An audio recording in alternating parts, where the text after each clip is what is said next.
There's no place to escape to. This is the last podcast. On the left. Side stories. From your glade. That's when the cannibalism started. Side stories. Yes.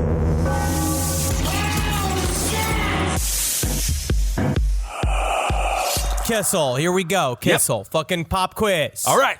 What is the smallest container I could fit chunked up parts of your body in to hide them? Now, this has got nothing to do with You're asking me to give advice to you about how to kill me and get rid of my body? Why would I be the person to ask that question to? This is not an advice segment. This is more of a curiosity segment. This is more of like, what do you think about yourself? What if we could chop you up? If I had to chop you up, sure, to get rid of existence of like your dead body. Yes, well, that would make a lot of sense. But I'm not saying that again, not a plan. But if you were, what could we get you in? This is already coinciding with your plan that you want to cut off my legs to buy me a cheaper casket, so you don't have to spend any freaking money, even in my death. But okay, go on.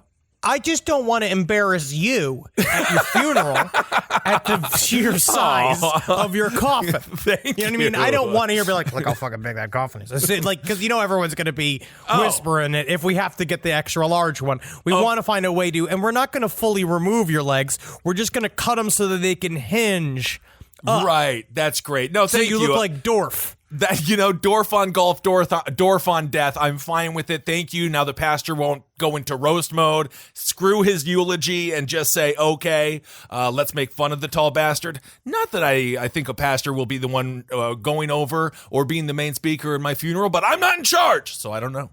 Don't know what I'll do. Yep. But I think that if we cut you up into tiny enough bits, I probably could either feed you to a bunch of bigger ravens, right, and maybe get rid of you that way. Sure. Or I could fill you up full of, like, honestly, go for that Queens Rich second refrigerator meat freezer.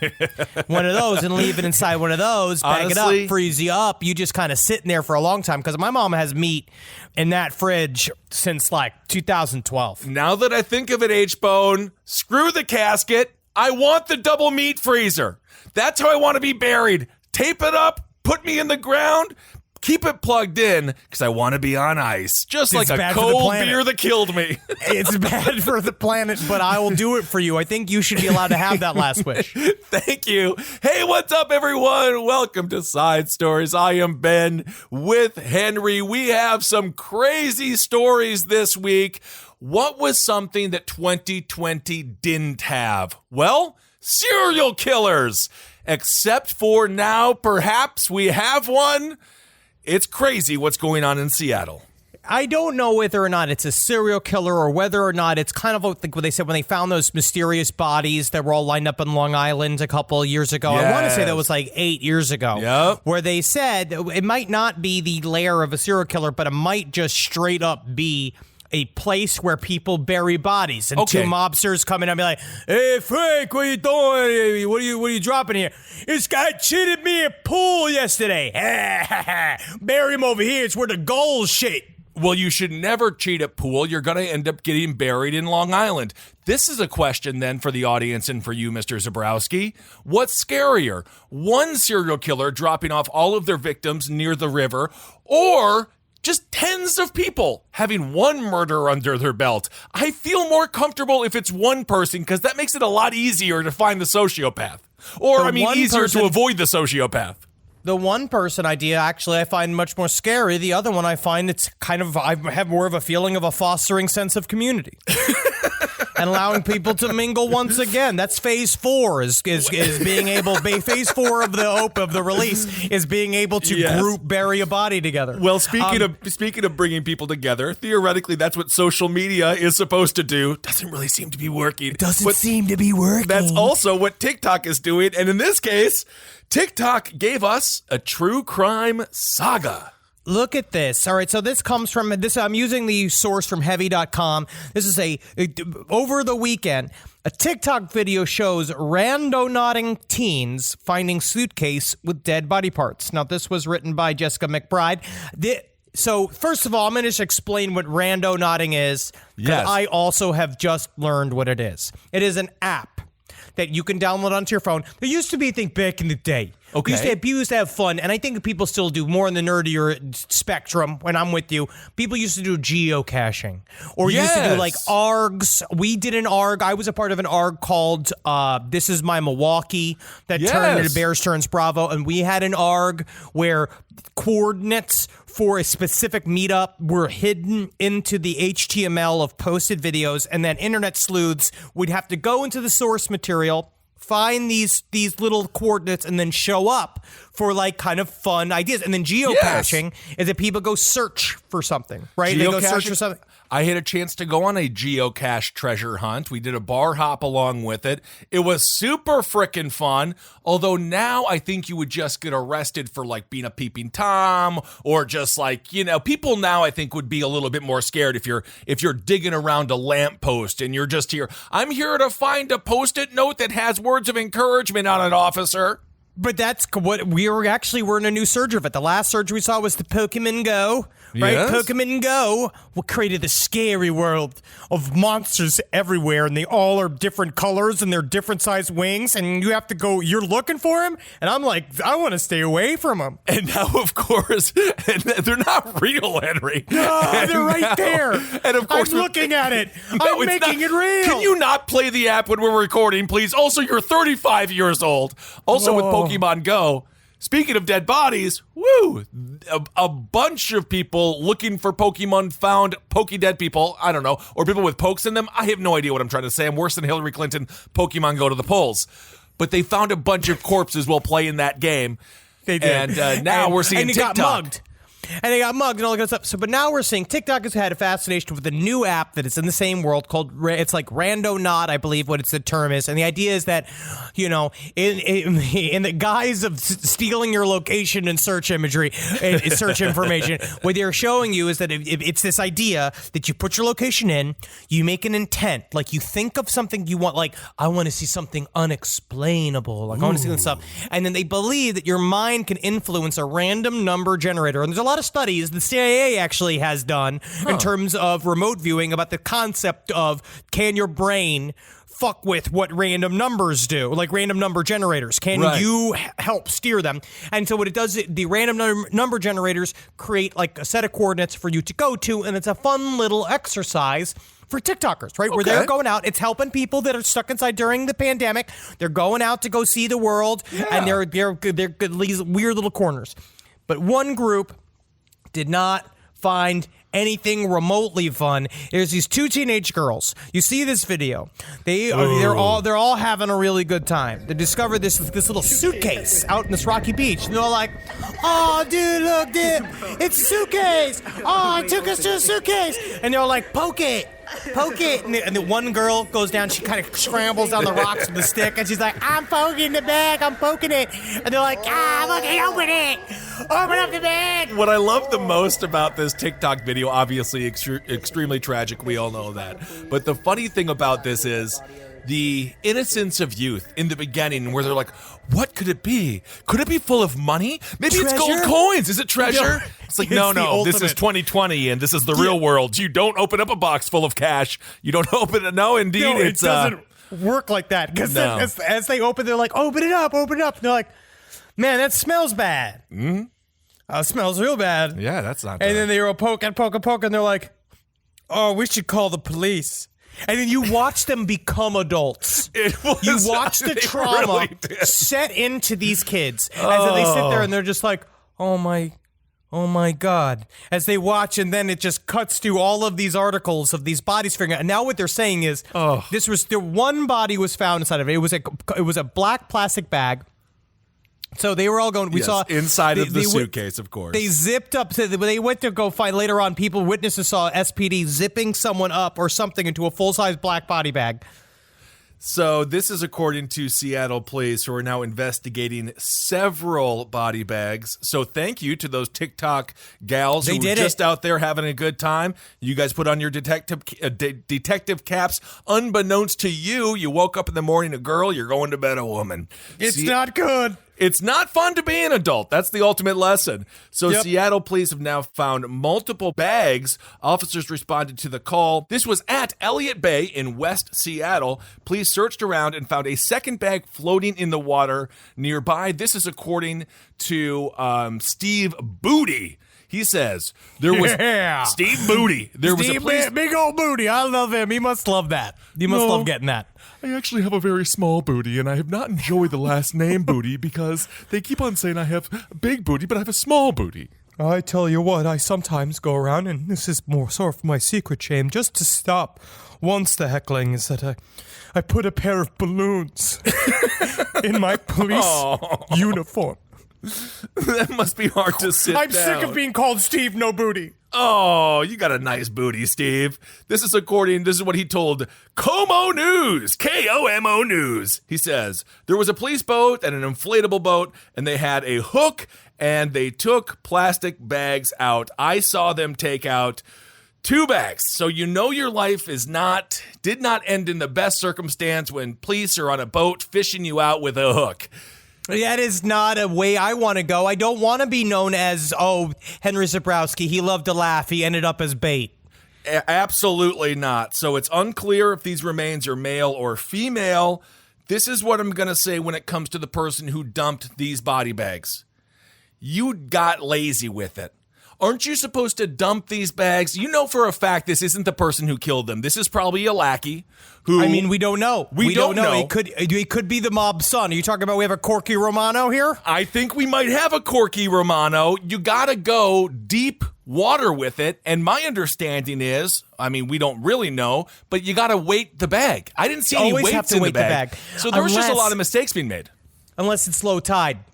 You put it up in high tide. High tide, Harry. Orlando, hear me now. But yes, this person, I'm going to say, obviously in a rush. Yeah.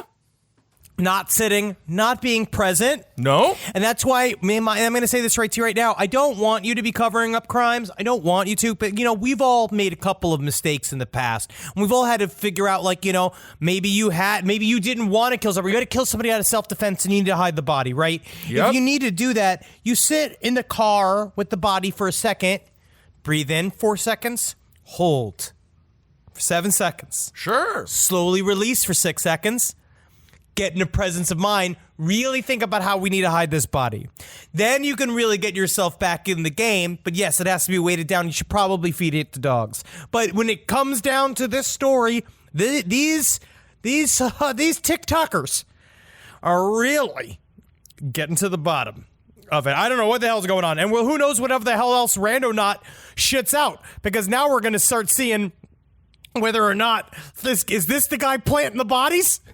Well, what's so amazing is TikTok is full of videos. Sometimes they're busty gals, sometimes they're muscular men, and they're dancing and they're singing along. So you just imagine you're flipping through your TikTok, you're having a fine time right before bed, and then you stumble upon a crime scene where children have discovered a rotting corpse inside of a duffel bag or inside of a suitcase. It really does have to give you pause, unless, of course, this is just another desensitization of where we are going as a society, where it's like, oh yeah, Kate Upton's dancing to some song for a Burger King commercial. I don't know what that would be on TikTok. Oh, dead body. Ooh, there's a talking frog. We should stop and take it in. But sometimes stop, don't flick, and say that was somebody's husband, wife, perhaps son or daughter. Sure, but I will say, they're not like whatever the Jake or Logan Pauls, whatever they were, they knowingly filmed a bunch of dead corpses and stuff. They didn't know they were about to discover a corpse. They thought that they were about to discover something fun, and then they found the opposite of fun, which is just one of the crushing realizations of becoming an adult. I remember the first time I saw a dead body on the New York City subway. Really? And you just see a dead body sitting there, and I remember a bunch of people being like, hey man, hey, touching this guy's shoulder, and then watching him go, slump. Just be dead. He is just dead. And he was riding that train for free. Well, you think about that.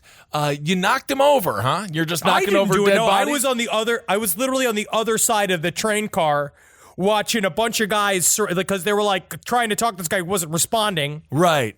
And they were touching him. And then when he slumped over, everyone in the train went, oh! I could imagine that being quite horrifying. This is why if you're in New York and you're visiting, you got to learn how to look at nothing while still having your eyes open. It's a skill. You will start finding different corners that you never know existed. You can't look at anyone because if they are dead, you got to wait for the police to show up. You're late to a date. You never met the wife that you were supposed to have. Now you're 75 years old. You're lonely, always a bachelor, dying of alcoholism, about to jump off a bridge in San Francisco, all because you found a dead body on the subway and stopped yourself from finding love.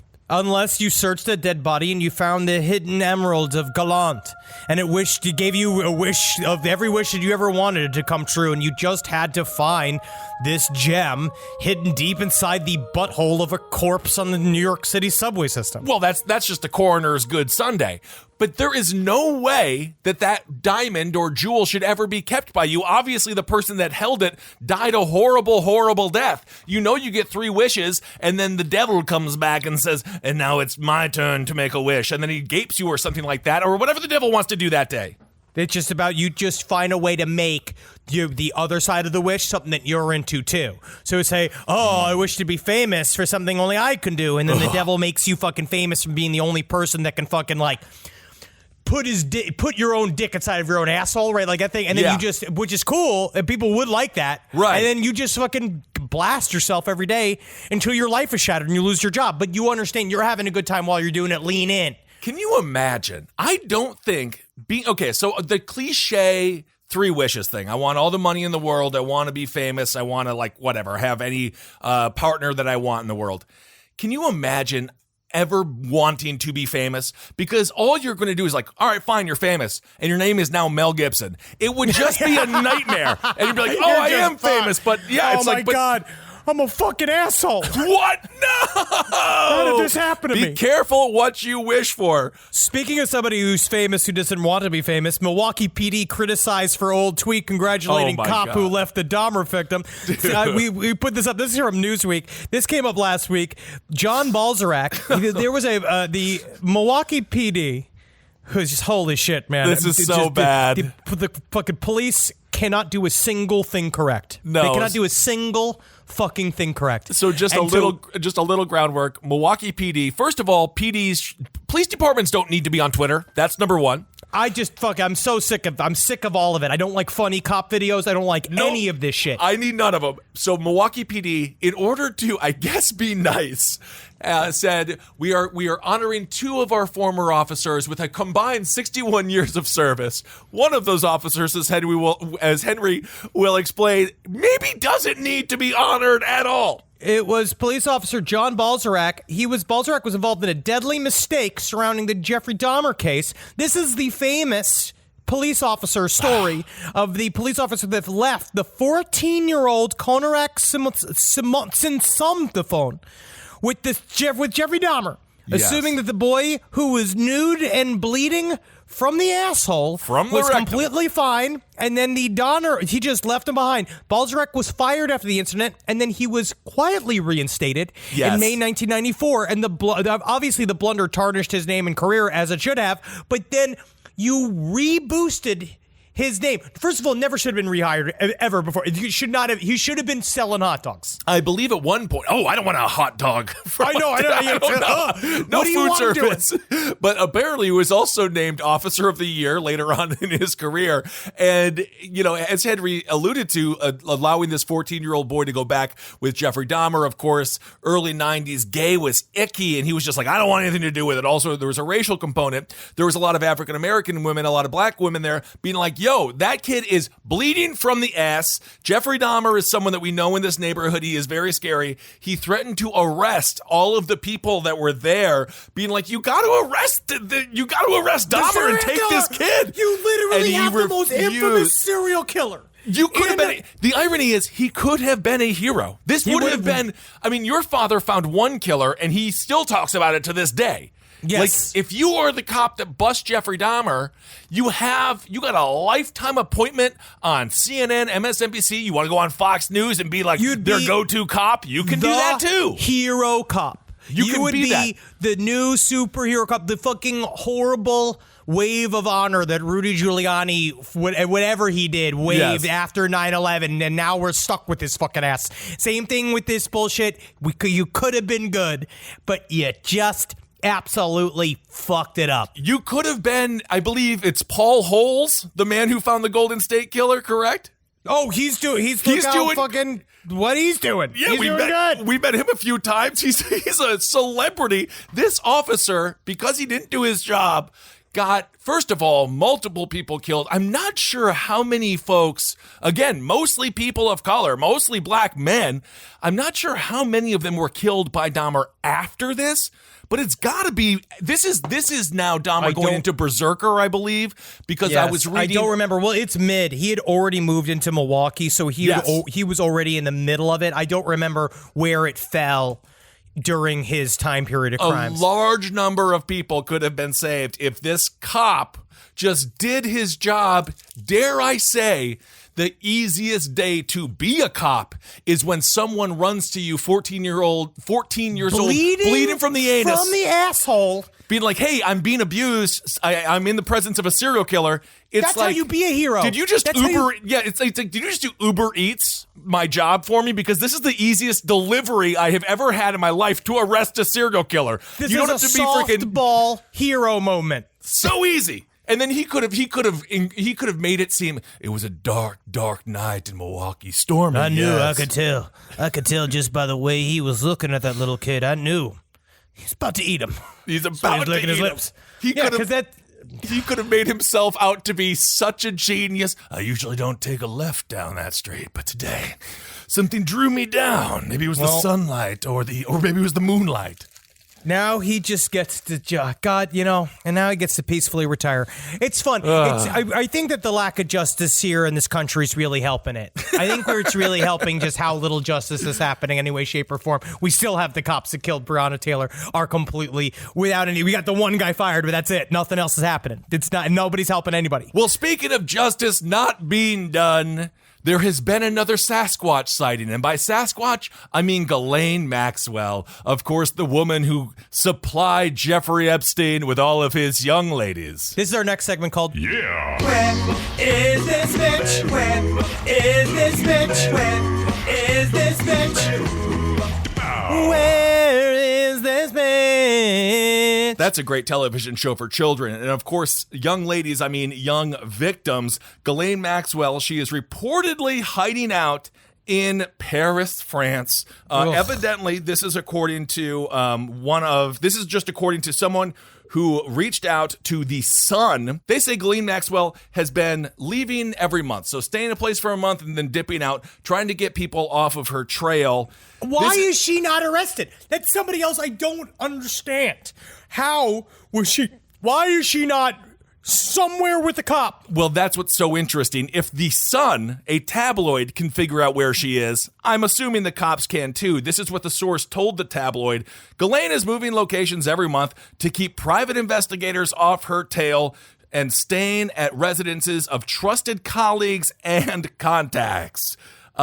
She has stuck around France during the coronavirus pandemic and plans to try to stay in her home country to avoid possible extradition. That is what this source told The Sun. They also say she wants to remain in France for as long as she can, again, to take advantage of extradition laws. So it looks like she's just hanging out in France, having an amazing French breakfast and being fucking skinny. Yep. And that's all they do over there. I don't know what else happens in France. I'd love to go, but not. I don't want to go. Like, I feel like that's the devil's wish, where I mean, like, oh, I wish I could go to Paris, and then it's just me fucking being Ghislaine Maxwell's butler in Paris. You're like, I got how many NDAs? Look at this pile of NDAs. Oh, my goodness. There's a lot of paperwork to sign when speaking with that chick. It's cool, man. France is nice. They got a lot of bikes. I went to an awesome place there. They gave us wine out of baby bottles, and it was very communal, and everyone eats together. I'm not saying this was a grooming place. I was 17 years old. I don't think that they wanted to be like Big Baby Ben, come and get naked in the back for us. It was just kind of fun and kitschy. And I saw the Eiffel Tower, but you know what, Henry? Who cares? Who cares? It doesn't do anything. The Eiffel Tower is one of those. It's very pretty. I want to see the Eiffel Tower. There's a lot of things that are like that I saw that are like, I mean, yeah, technically there's many things. The Arc de Triomphe, what does it do, you know? But it's nice looking. I guess so. This is why I don't want to see Stonehenge, because I know it's going to be exactly that. I'll be like, huh. It's a bunch of rocks. And then I know Marcus is going to be like, you're like Joey Ramone. We'll punch you. We're going to punch you in your sides, saying like, yeah, because you don't understand. Because those rocks will look very big to you because you're a fucking homunculus. Oh, and my goodness. Through there, and I would be afraid that you were near those rocks because you're going to fucking lean on one like some kind of character from a B-grade John Turturro film, and you're going to domino effect the entire Stonehenge. You know what? I wish I would. I wish I would. I am of the scale where I can appreciate the size and shapes of the Stonehenge, run in between all the little holes, digging out my little hobbit places. You're allowed to still have childish sort of visions of grandeur. Everything is ruined when you can see the top of it, because then you see all of its flaws, all of its mistakes. But and that's where we have to look to you for your wisdom.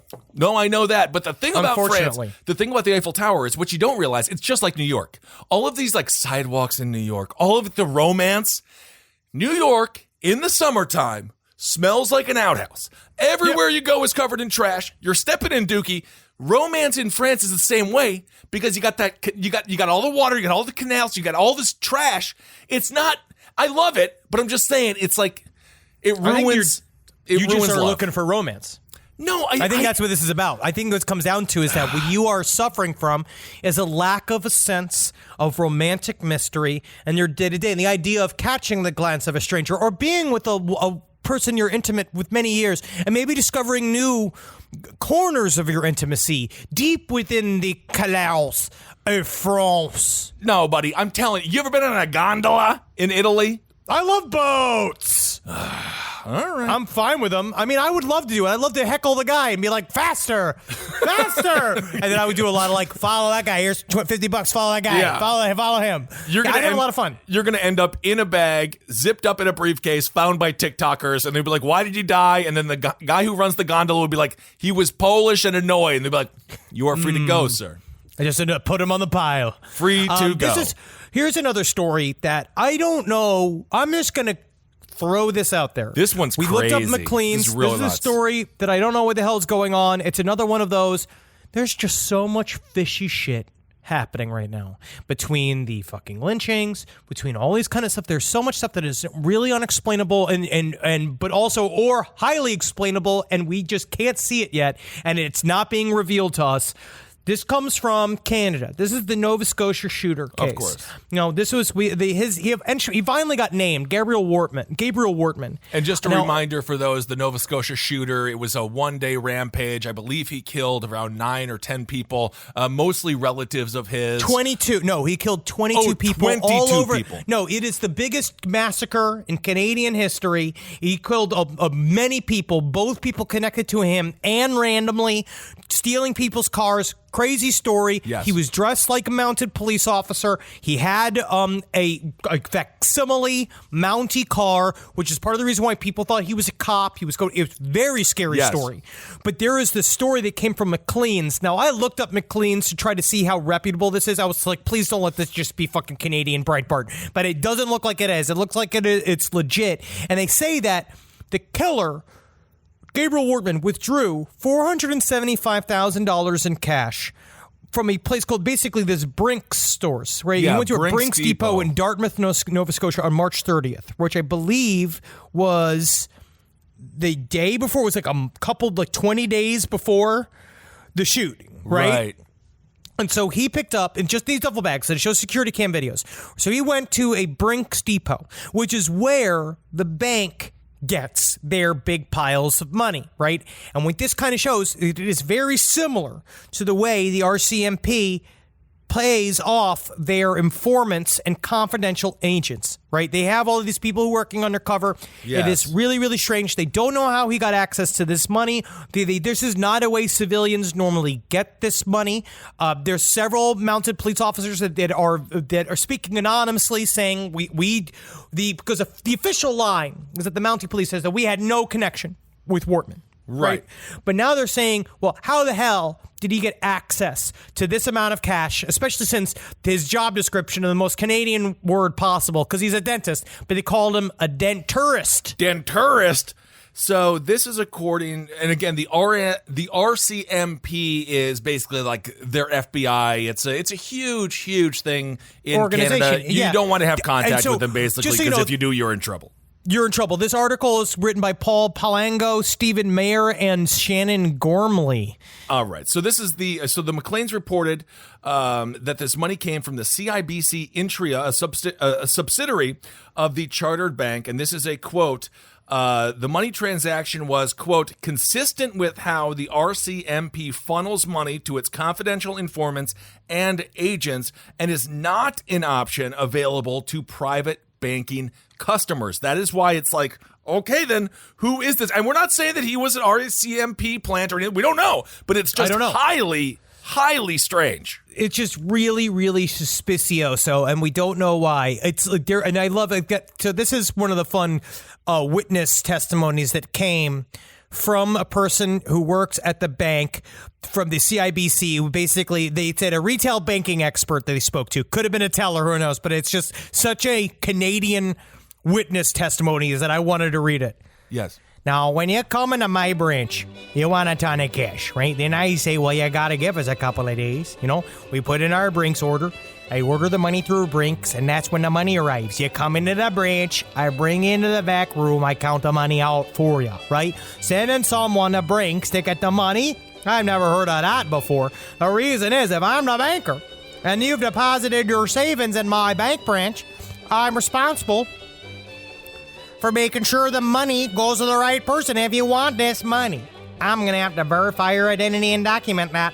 I can't do that if I'm transferring the money to Brinks. I think you forgot to apologize at the end.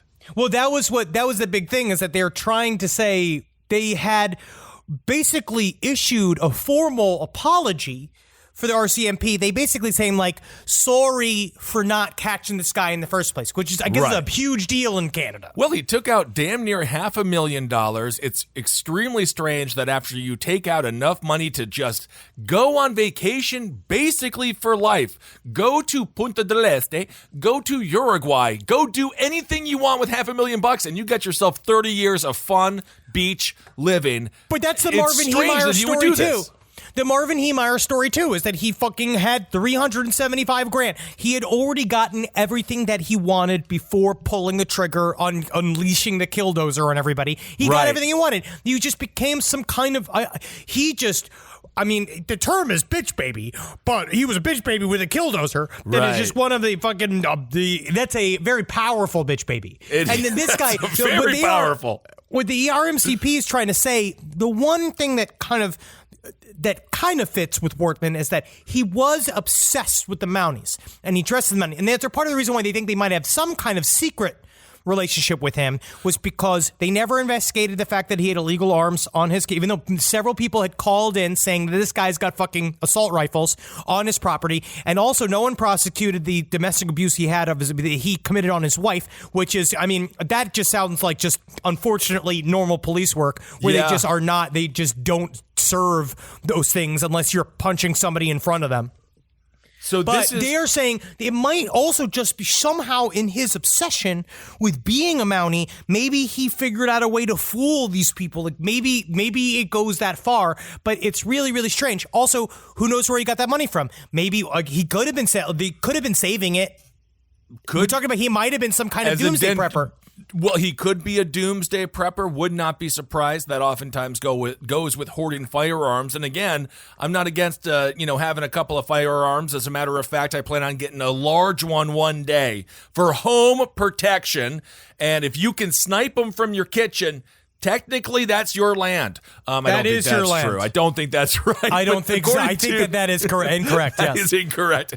But according to Darren Campbell, he works with the RCMP. This is what he had to say. He said, the investigation has not uncovered any relationship between the gunman and the RCMP outside. Now, this is an interesting twist here.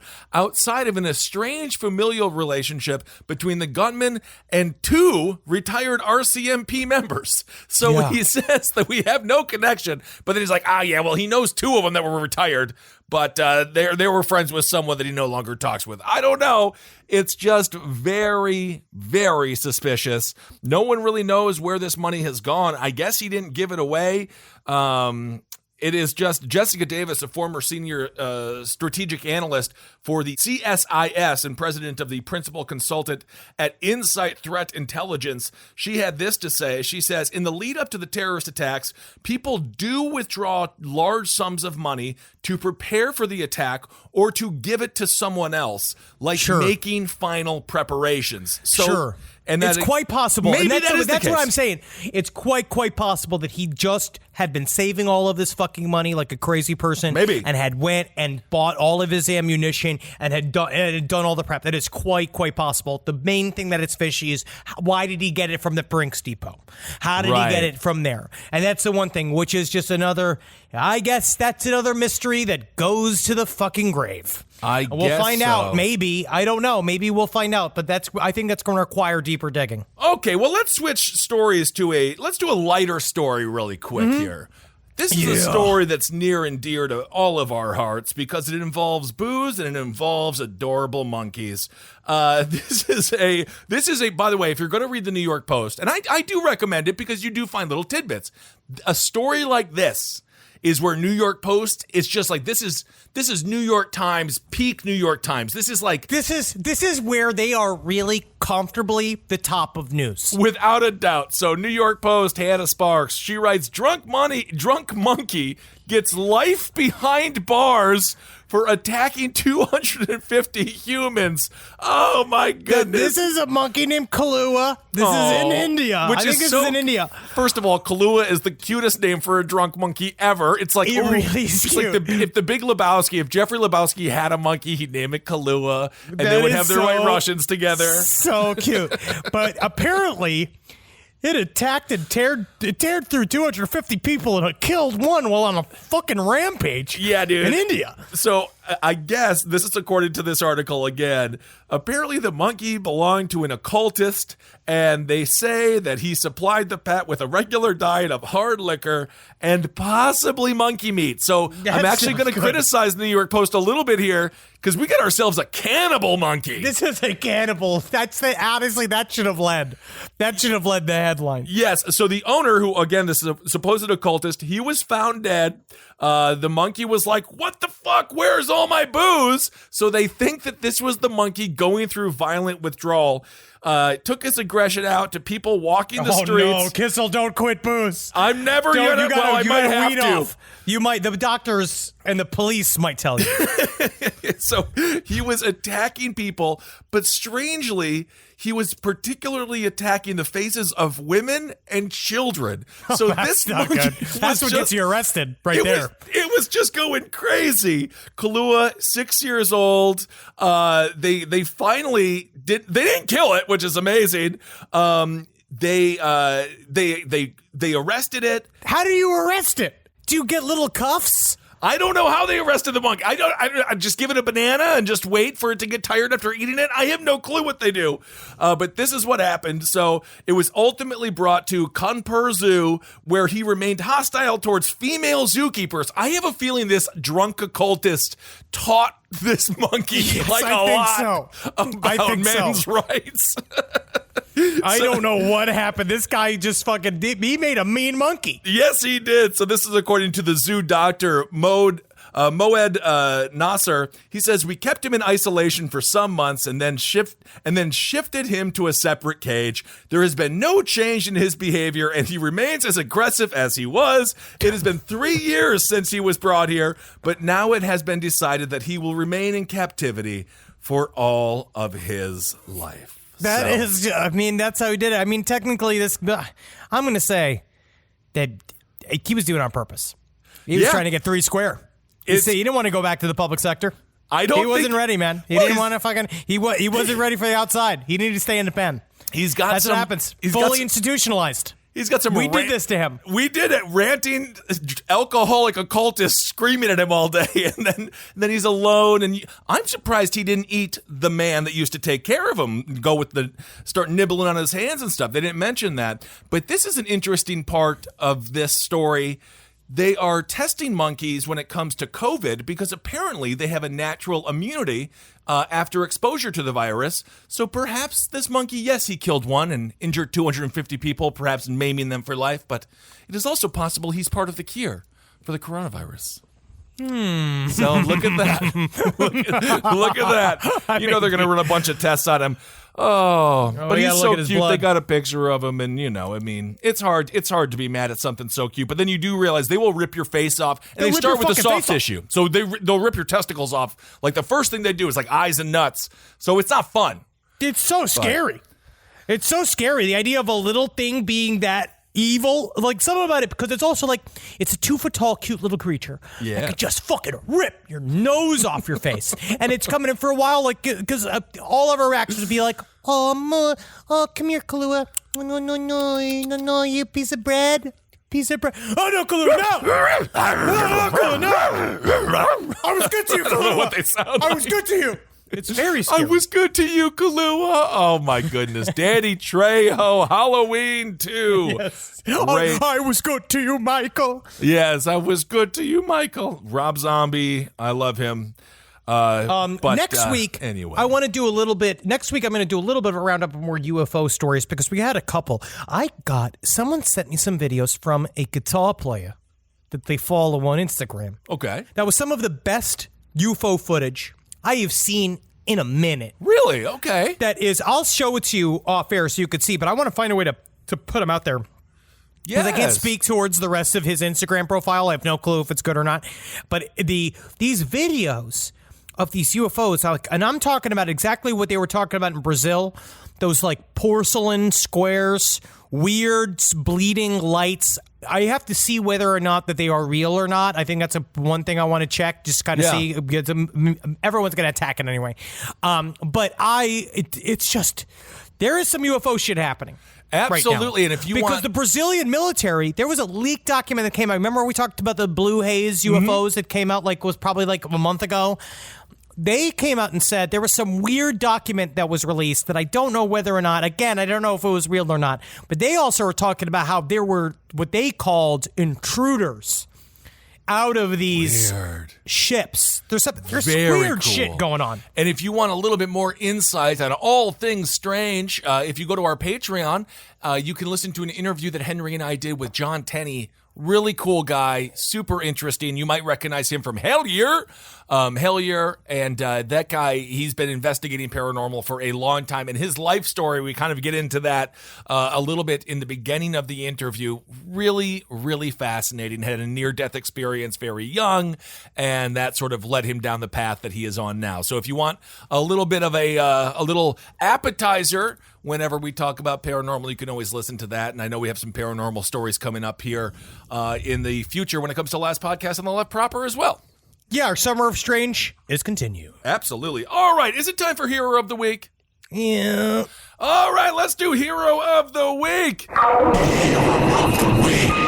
This week's Hero of the Week is Columbus, Ohio. Why? Because petitioners have wanted to change the name to Flavortown, and it seems like the momentum is going in Guy Fieri's favor. This might be unprecedented, because I don't know if Columbus, Ohio is necessarily but it's the people of Columbus, Ohio that are driving this movement to rename Columbus to Flavortown, and now I know I've been disparaging of Mr. Fieri in the past. Yeah, you don't even call him by his God-given television birth name. I will never make him Italian. He was given that name when he was on the Food Network Star, and if a producer tells you that your name is now Fieri, not Fieri, you're Fieri for life, Henry.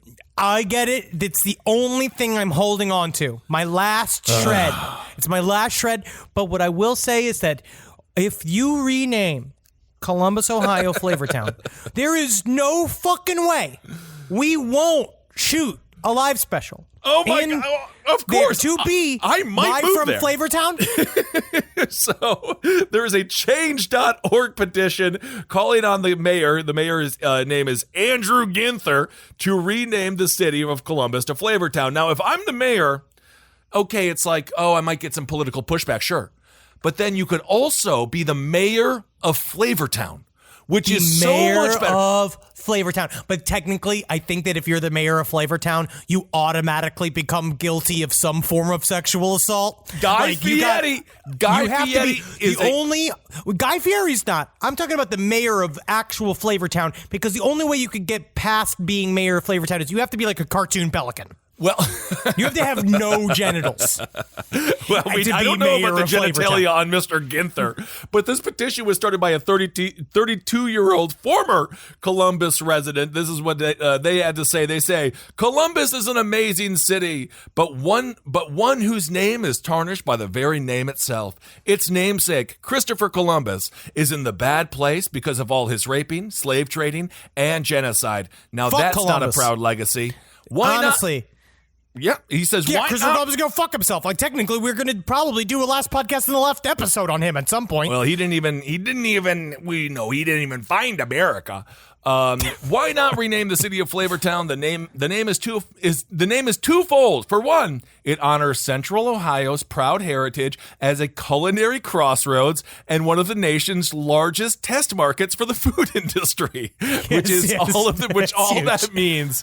And I was from a small town called Stevens Point, Wisconsin. We were also a test market because they give us all of the worst sugary foods first and be like, did they die? Oh, they did not? We can take this national.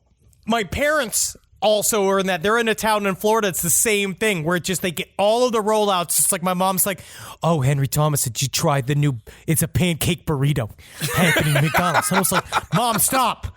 Stop, they're trying to make you leave the house. Just stay in the house, Mom. I remember I got Spider-Man cereal that no one ever heard of that was absolutely amazing. There was so many things that were in and out of the store, and I'm like, what is going on, America? Why don't you support these incredible products that a massively fat young Ben Kissel loves? They say, secondly, the chef-celebrity Guy Fieri was born in Columbus, so naming the city in his honor makes a lot of sense. And they say he's a good dude, and it would be really superior to its current nomenclature. So there you go. Guy Fieri, you may just be the greatest Ohio resident in the history of Ohioans, and there's a lot of people great from Ohio. Then you're going to get a lot of pushback on this, but I also do believe that he has proven himself to be at least one of the top citizens of Ohio. And, but I will say, if you're going to rename the entire city Flavortown, you have to at least name a public bathroom the Spring-Heeled Jack to shitter of the year. Okay. Just once, because our boy from Spring-Heeled Jack Coffee, the Spring-Heeled Jack Coffee is in Columbus, Ohio. Okay. And he's fueling the city. That is another great reason to rename it to Flavortown. Spring Hill Jack, made in Flavortown, USA. That Perfect. is branding. It's branding. That is crazy branding. I love the idea. So there you go. People of Columbus, here's to you, the next Flavortown. Can't wait to add you to our tour dates whenever we can tour in 2048 when we're doing Geriatrics on the Left, the last geriatric podcast on the left. Say it. Either way, we will see you at some point just before we die. I want to go out. I want to go out again. No, inside. I want to go out. Here we go. Here got some listener emails. Let's do some. Some of these are disgusting. Listener emails. Shut up! We don't like you. We hate you. Emails. I've been told to stop with the sounding information by fans. What do you mean? They don't want to hear about sounding anymore. I mean, how often did you? I mean, I hear you so much. The last 2 weeks. But that's only 2 weeks. I mean, you've definitely talked about grosser things for longer. But it seems that was the peak. And we really hit our limit with that. Well, that's interesting. So, until I see something new, Because someone did send a bunch of emails about people finding having to find Q-tips up a man's penis, and they're not found on the X-rays. And I believe that one of the guys said that he had the Q-tips up in his penis, and he asked him, "How'd you get those Q-tips up there?" And he said, "I had an itch," and that is rough. So here we go. This is another story. This is insane. How would that solve an itch? Well, I don't know. Apparently we're not allowed to go into it, but. What if he just found a bunch of ear gunk inside of his cock? Now, what the heck is that doing in there? Oh, it smells weird. Oh, it smells so weird. Strange. Very strange. All right. So a few years back, I was working as a security guard in a pretty well-known chain of hospitals in my area. I love Wendy's new chains of mental asylums. Can't believe it. They have the IV drip just being that beautiful, beautiful chili of theirs. It really calms you down. Yeah, it does. Now and then, we'd get patients from the local mental health facilities or the nearby jail prisons. Most of the individuals that came to us were fairly docile, harmless or so, heavily drugged. They would sit and drool or just stare into space with glassy button eyes. Jeez. It's very sad. It's very sad. It's very fucked up. But that's what they got to do, right? I mean, guess. I can't wait for it. One day. Fingers crossed. Then we, on occasion, would get something that we'd call a frequent flyer. Some of these individuals were actually dangerous. I understand that if you're sick, you may not have control of all your faculties, behaviors, or actions. But this was a bridge very far. Okay. We had a frequent flyer whose actual name I'm going to admit. He was HIV positive. And he spit at all of the faces of the nurses, right? They put a special mask on him so he couldn't do so, right? Got the old Hannibal Lecter mask, yeah. Yes. However, when he didn't get his way, he had to wear the mask. Even though he can't get HIV from spit, it's just one of those, right? But you just don't want to be spit on, yeah. I don't want anybody to be spit on. No. However, when he didn't get his way, he had to wear the mask this man would throw. If he had to wear a mask on his face, he would throw himself on the floor, all 400 pounds of himself. Obviously, we can't leave him there. So nursing and security would have to pick him up and put him back in bed. This was his routine, his minor rebellion. He would do it as much as he could, making us pick him up while he fought and spit over and over again. It was a miserable work. Then one day we got a call. His name was attached to it. I immediately thought, oh, God, it's on the floor. Damn. I go to his room, the whole security team is there. Everyone on site in that hospital is huge. So that was quite a few people, including the director of operations. They're all looking grim and dressing in PPE, personal protective equipment. Wait, hold on. So everyone is fat, so we got a 400-pound spitting patient like the world's largest lizard, and then we have a bunch of fat doctors around him. There's a lot of people. Is this Flavortown? Is this Flavortown Hospital? No. No, the hospital is huge. It's not everyone in the hospital is huge. I thought everyone was like huge, or I was like, what is happening? Welcome to Beef Boar Hospital. I only take advice from fat doctors, by the way, and doctors that smoke, because they give you advice and they know that they're not doing right, but that makes them tough. I like them. Yeah, they're grim. Yeah. They're grim and they're unsure. So now I'm thinking this is a huge deal. So I stand with them and I put on protective gear also. No one warns me what I'm about to see. I'm second place and the bums rush into the room. Jesus Christ. It's our big friend again, only this time he has torn off his colostomy bag. Oh, no. He has used a spoon to dig into the opening and he is flinging shit from inside of himself at us. Every now and then he would get a chunk of flesh with some shit. And then he'd slurp it off the spoon like it was chocolate ice cream. After them disgusting back and forth and Can some we go flesh back eating. to the sounding conversation, please? This is so much. He's eating dookie out of his own body. Whole. This is like the colostomy. You know when oh my God. You know when you eat ice cream out of the tub, you go and you sneak a little bit. You know, sure. He's doing that to his shit hole that's in his torso. Oh. So we managed to take the spoon away and we restrained him. I quit my job a little after that. To this day, I can't get the image of shit-covered flesh on a spoon being shoveled into his mouth. So he must have been... Yeah, no, that'll stick with you. That's worse than finding a corpse on a beach. So he's digging so hard with this spoon that he's taking the... He must have been on so many drugs that he didn't feel it or something, or like... think that he was crazy and motivated. Oh, wow. And sometimes that's all you need. Because it's not like he was on fucking PCP. He was in the hospital permanently. Right. Oh, wow. Well, rough day. Thank you, Frontline. Thank you. Those are the stories of the Frontline we don't hear. And I think we should talk about those more. So scary. So fucking Very scary. So scary to be a doctor working for. We got to do something about the mental health industry in our country. Sure. And you know what? I think Ghislaine and I think we're going to figure it out. You know what the big thing I'm going to say is? Burger bar. Because, when you're trapped on a cruise ship, it's fun every 2 hours to go to the burger bar. You can make yourself a burger, see that they change out all the toppings. Just something to distract people. I love that idea. Okay.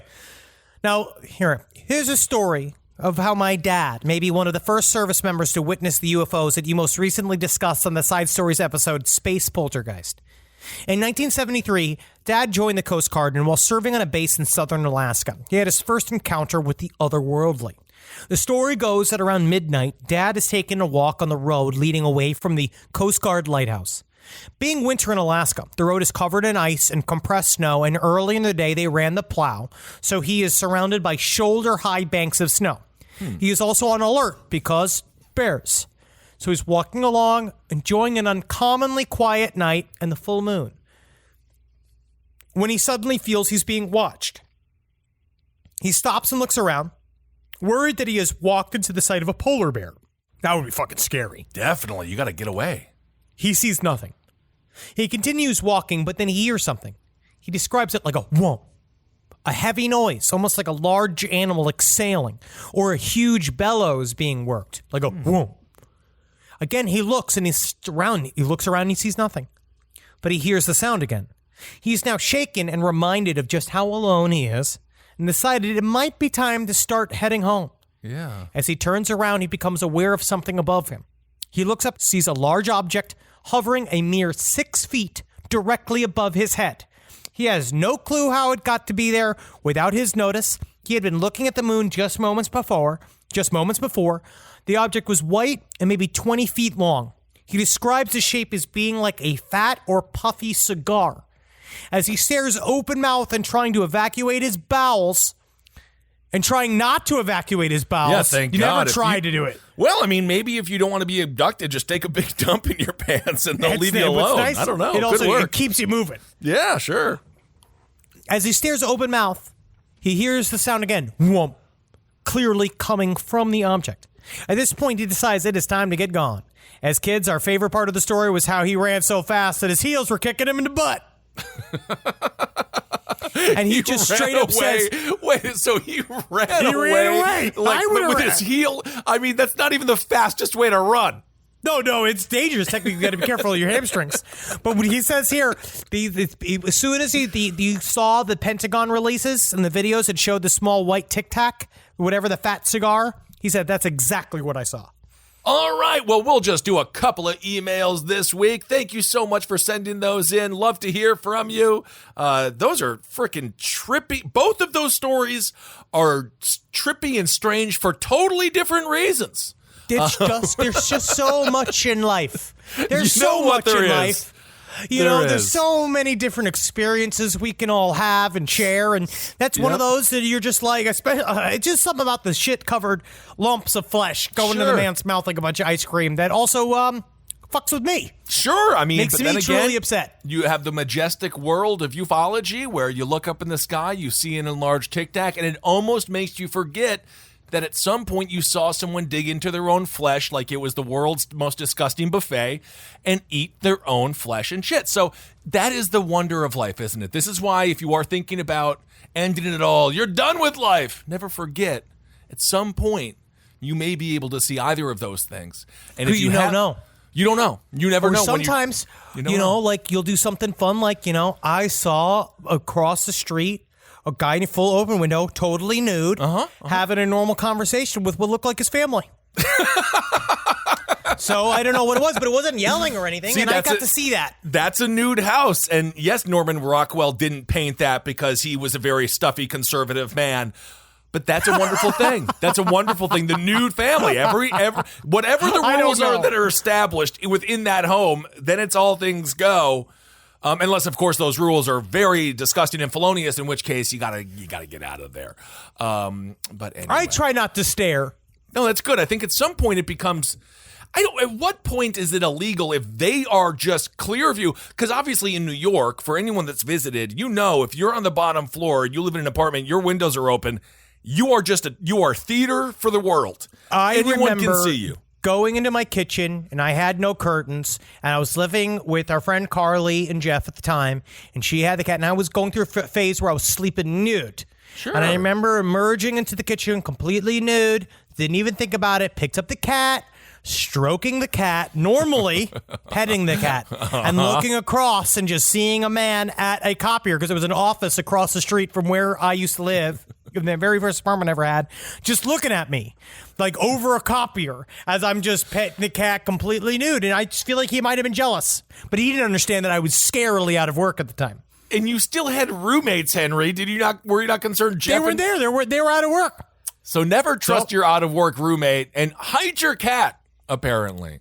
Yeah, I mean, I was normal. I wasn't blowing it or anything. Don't fuck the cat. Remember that. We learned that from Ghost Cats of the South. Well, we have learned that. We learned that a long time ago, almost instinctively, like we were born with that. Thank God. Not like that woman last week who had sex with 3 different breeds of dogs and remember each one of their names and each member. That's a horrible thing that I'll always carry for forever. Yeah, so, no, we're definitely, our brains are scarred, your brains are scarred, we're all, the show. It is what it is. We're all part of this. Just check out last podcast merch. Speaking of scarred, check it out. We got that bike for sale. I can't believe it.